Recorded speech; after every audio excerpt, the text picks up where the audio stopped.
Vin. Lihat deh.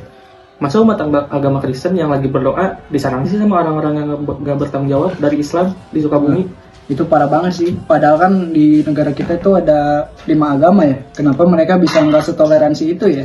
Oh benar banget, Vin. Aku miris dah lihatnya kejadian kayak gini.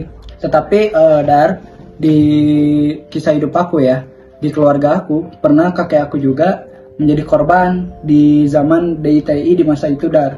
Lebih tepatnya itu di zaman Kartosuwiryo. Nah jadi ceritanya itu seperti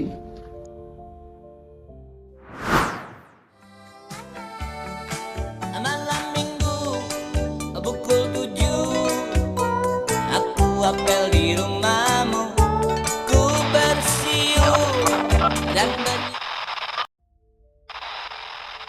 Halo permisa, kembali lagi pada Radio Culture 12 FM Manu. Pemberitahuan darurat telah terjadi kasus pemberontakan oleh sekelompok orang dan telah menyebar di Jawa Barat, salah satunya Bandung. Diimbau untuk para warga untuk senantiasa hati-hati.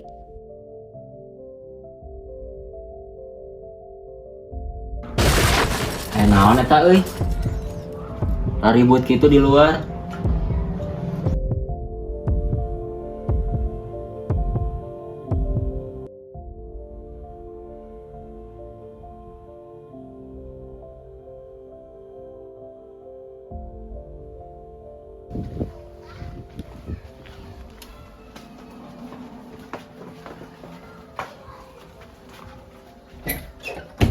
Assalamualaikum. Waalaikumsalam. Mana Aya naon, Pak? Aya naon? geus gabung dari TI teh? Acan, abi mah mau bakal gabung sareng DITI. Mana kudu asup. Abi mah mau gabung, Pak.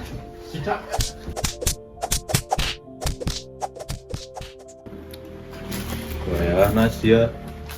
Bung ngilu gabung. Lip, cakep lip.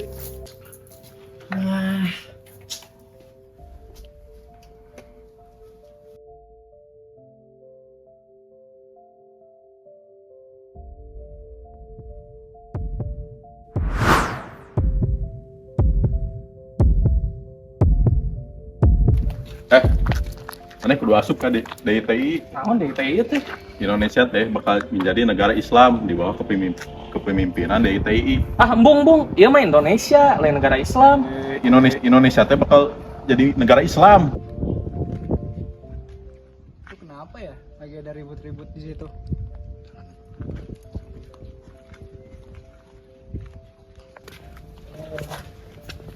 Hei, ada apa ini? Kenapa kalian bertengkar? Iya sih, iya. Kuaing diajak DITI, Bung. Emang apa itu DITI? Organisasi Islam. Oke teh, semua Indonesia akan jadi negara Islam. Apakah Indonesia hanya ada Islam di negara ini? Apakah orang yang kamu ajak juga Islam? Siapa?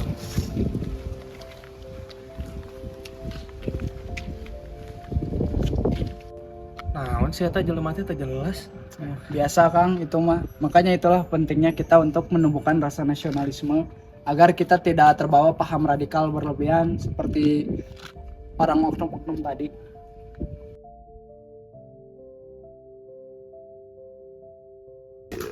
Ya, jadi gitu Dar. Dari kejadian yang kakek aku alami, itu aku jadi ngambil pelajaran betapa pentingnya nasionalisme di Indonesia kita ini, betapa pentingnya juga Pancasila di negeri kita gitu. Karena dengan cara kita belajar Pancasila dan menerapkannya di kehidupan sehari-hari, maka kita tidak akan terbawa ideologi yang radikal seperti yang terjadi seperti kakek aku di masa lampau Dar. Oh gitu ya, jadi penting juga ya buat kita mempelajari nasionalisme dan Pancasila agar kejadian seperti ini tidak terulang lagi. Betul Dar. kapan terakhir kali kamu dapat tertidur tenang? Nasionalisme bukan sekedar semangat dalam kata-kata. Nasionalisme adalah rasa cinta, bangga, dan tanggung jawab kita terhadap Indonesia. Nah, berikut ini adalah contoh-contoh sederhana tentang bagaimana masyarakat menunjukkan jiwa nasionalismenya dalam kehidupan sehari-hari.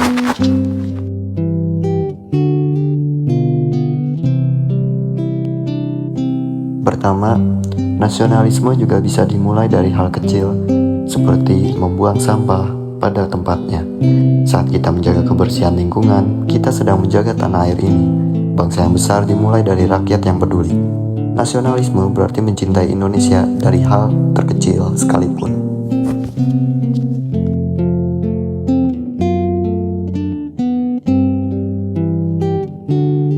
Kedua, menghormati jasa para pahlawan. Nasionalisme tumbuh dari kesadaran bahwa kemerdekaan yang kita nikmati hari ini tidak datang begitu saja. Di baliknya ada perjuangan panjang, air mata, bahkan nyawa yang dikorbankan oleh para pahlawan. Mereka rela meninggalkan keluarga, harta, dan kenyamanan demi satu tujuan, yaitu Indonesia merdeka.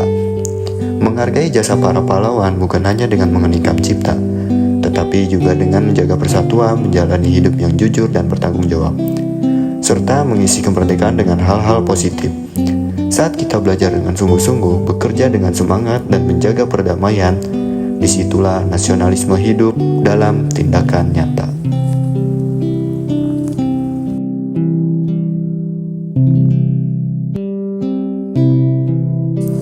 Ketiga, nasionalisme tidak harus ditunjukkan dengan hal besar.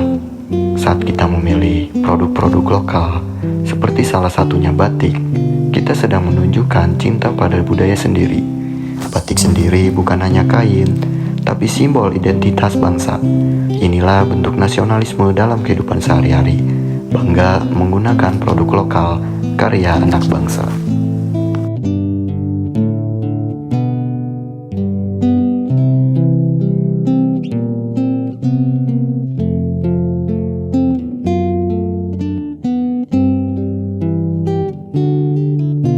Terakhir, mengikuti upacara. Upacara bendera bukan sekedar rutinitas. Ini adalah bentuk penghormatan kepada merah putih dan para pahlawan yang telah gugur. Saat kita berdiri tegak menyanyikan lagu Indonesia Raya, disitulah nasionalisme hidup dalam diri kita.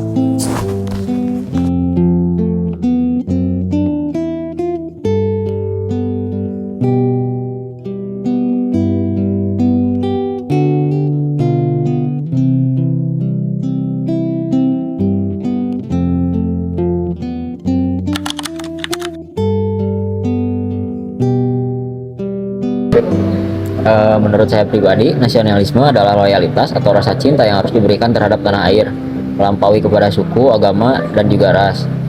Dan juga nasionalisme menurut saya bukan hanya omongan belaka. Nasionalisme harus bisa dibuktikan dengan kelakuan kita dalam kehidupan sehari-hari, terutama persatuan, menghargai perbedaan, serta mempunyai tekad untuk selalu bisa mempertahankan negara kesatuan Republik Indonesia. Nasionalisme di Indonesia berarti rasa cinta dan tanggung jawab terhadap bangsa dan negara. Ini tuh mencangkup semangat persatuan, penghargaan terhadap perbedaan, serta tekad untuk menjaga kedaulatan dan keutuhan NKRI. Nah, nasionalisme tidak hanya soal bendera atau lagu kebangsaan, tetapi juga sikap dalam kehidupan sehari-hari. Nasionalisme itu tumbuh dari pengalaman, yaitu pada saat Indonesia dijajah selama ratusan tahun. Saat itu, rakyat mulai menyadari bahwa mereka berasal dari satu bangsa, yaitu bangsa Indonesia. Organisasi seperti Budi Utomo, Sumpah Pemuda 1928, dan Perjuangan Kemerdekaan memperkuat identitas kebangsaan yang berbeda dari penjajahan. Dampak DITI bagi masyarakat menurut saya itu di Indonesia banyak yang negatifnya ya, karena banyaknya korban jiwa dan juga penderitaan fisik yang diterima oleh rakyat. Terjadi perpecahan karena perbedaan ideologi, menyebabkan banyak konflik terjadi di sekitar kita, dan juga angka kemiskinan meningkat karena banyak warga harus mengungsi ke tempat tinggal yang lebih aman untuk menghindari teror dari DITI. Jadi dampaknya itu banyak yang negatifnya di masyarakat, seperti yang saya sebutkan tadi, ada penderitaan fisik dan juga banyak korban jiwa, serta ada keluarga yang harus mengungsi ke tempat tinggal yang lebih aman untuk menghindari teror dari DITI.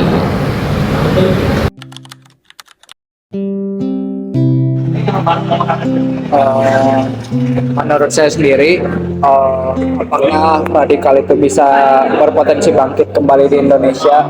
Menurut saya sendiri, radikal itu adalah ancaman yang tidak akan pernah hilang selagi si SDM sumber daya manusianya itu maksudnya itu tidak belajar secara rasional dan tidak belajar yang berhubungan dengan nasionalisme atau Pancasila lah kalau di negara kita. Jadi ancaman radikalisme ini ya tidak akan pernah hilang kalau menurut saya ya, karena tergantung juga manusianya ya. Kalau misal manusianya itu belajarnya itu maksudnya tidak gampang dibodohi oleh propaganda di media sosial atau mengkritisi semua yang dia baca dengan seksama dan ditelaah lagi, ya mungkin tidak akan menyebar gitu menurut saya. Terus nasionalisme penting bagi generasi muda. Ya menurut saya nasionalisme itu ya memang sangat penting bagi semua generasi ya, bukan hanya generasi muda, tapi ya mungkin karena yang akan meneruskan generasi selanjutnya itu kan generasi muda. Jadi menurut saya ya nasionalisme itu sangat penting. Untuk apa? Untuk menjaga pilar-pilar bangsa agar lebih kokoh dan agar budaya-budaya kita tidak hilang, tidak luntur, dan agar kita tidak termasukilah oleh paham-paham yang berbau radikal, agar kita terus menjadi bangsa Indonesia yang berpegang teguh pada Pancasila, Bhinneka Tunggal Ika. Harapan saya juga itu anak-anak bangsa, baik generasi tua maupun muda itu ya lebih menasehati lah yang tua, menasehati yang muda mengoreksi yang tua jikalau memang merasa tidak sejalan dengan zaman gitu, demi menjaga nasionalisme satu sama lain. Pesan saya untuk pemerintah agar terus konsisten dalam membangun dialog terbuka dan inklusif antara seluruh elemen masyarakat. Pemerintah perlu memperkuat program pendidikan dan sosialisasi nilai-nilai kebangsaan, serta menindak tegas setiap bentuk intoleransi dan radikalisme yang mengancam persatuan.